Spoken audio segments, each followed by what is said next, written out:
General Manager John Lynch and Kyle Shanahan have been able to build one of the deadliest teams across the entire NFL in San Francisco. They've been able to do this primarily through later rounds and adding depth to each position. This allows there often to be competitions for starting roles. And this offseason, that's no different. There's about 5 roles changing this offseason, but in today's video, I want to cover the competition that I believe is going to happen is the nickel cornerback spot. And last year, Jimmy Ward played lights out at the nickel cornerback spot for the Niners. But this offseason, he decided to follow DeMeco Ryans over to the Houston Texans, which allowed the new defensive coordinator, Steve Wilks, to slide in.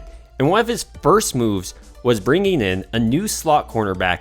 And this guy's big. He's Isaiah Oliver. He's bigger than their outside corner in Diamador Lenore. But there's also another cornerback that I think played extremely well as a rookie for San Francisco. And well, I expect him to make a huge leap from year 1 to year 2. And that player is Samuel Womack III. In this video, I hope to break down the potential competition between Isaiah Oliver and Samuel Womack. To do this, first, we'll examine what Steve Wilks prioritizes in his corners. Then secondly, we'll examine both Samuel Womack and Isaiah Oliver's dimensions, their statistics, just basically their athletic profile before jumping in to their football careers. And then finally, my projection on which one will actually start come week 1. Steve Wilks, unlike his predecessors, prioritizes corners who have the ability to play press man coverage. It doesn't mean each and every play will be press man coverage. It just means he has much more of a priority than DeMeco Ryans or Robert Saleh had on this skill set. And the reason because of this is because of how much he actually blitzes. And a position he blitzes from often is actually that slot nickel cornerback role. And so this means that the guy coming off the edge really needs to have the ability to wrap up and get the quarterback down to the ground. So for me, I think both of these players do fit what Steve Wilks wanted to do, but they have different strengths to their game. For instance, if we look at Isaiah Oliver coming into the NFL, his height was 6 foot and his weight was 201 pounds, and his arm length was nearly 34 inches.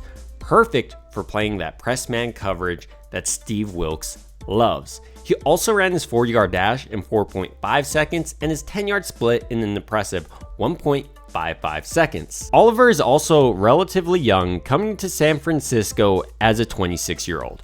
Womack, his counterpart, is much younger though at 23. He's also no slouch athletically. His height coming into the NFL was 5'10", and his weight was right around 190 pounds, although they both probably added size since the draft. His 40-yard dash was a 4.4 seconds, blistering fast. So when breaking down the physical attributes between Oliver and Womack, we see that Womack is a little smaller corner, but probably a little bit more athletic.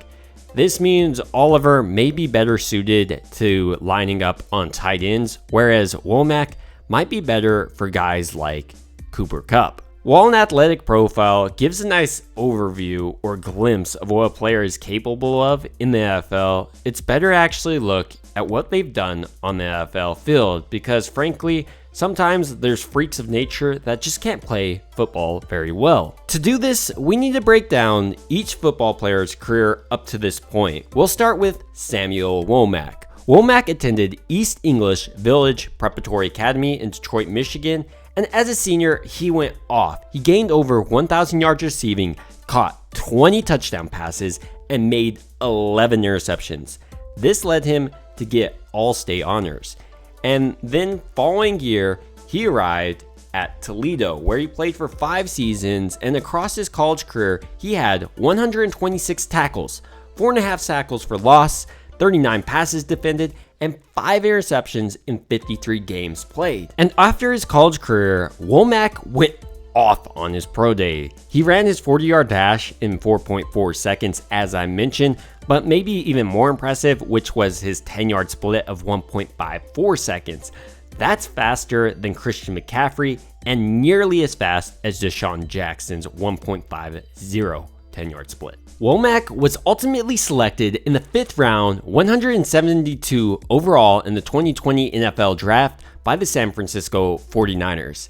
As a rookie, he appeared in 16 regular season games and 3 playoff games. He finished with 19 total tackles, 1 interception, 2 passes defended, and 1 forced fumble. So what are the strengths and weaknesses that have showed up on Womack's game? Well, he's an extremely savvy corner with great ball skills. You'll often see him nabbing interceptions, whether it be in the NFL or his college or high school days. That's a skill that just frankly never leaves you, it seems like, throughout your football life. But he does have some weaknesses, like he's not the ideal corner lengthwise or height-wise. Like, Oliver is a much bigger corner, and sometimes you prefer that against bigger players like tight ends or really big wide receivers. Womack is a tenacious blitzer though, and fits exactly what Steve Wilks wants out of his nickel cornerback, and that's a guy that can blitz off the edge. Womack, I think, also is above adequate in press man coverage, even though he's not the prototypical corner. But with that being said, it's time to dive a little bit deeper into Isaiah Oliver. Oliver started his football career at Brophy College Preparatory in Phoenix. He played both wide receiver and cornerback on the high school football team. Coming out of high school, he was a 3-star recruit according to 24/7 Sports. He also ran track in high school, posting a personal best time of 10.56 seconds in the 100-meter dash. He committed to play at Colorado over offers from Arizona and New Mexico. At Colorado, he also ran track. Oliver played at Colorado University from 2015 all the way to 2017.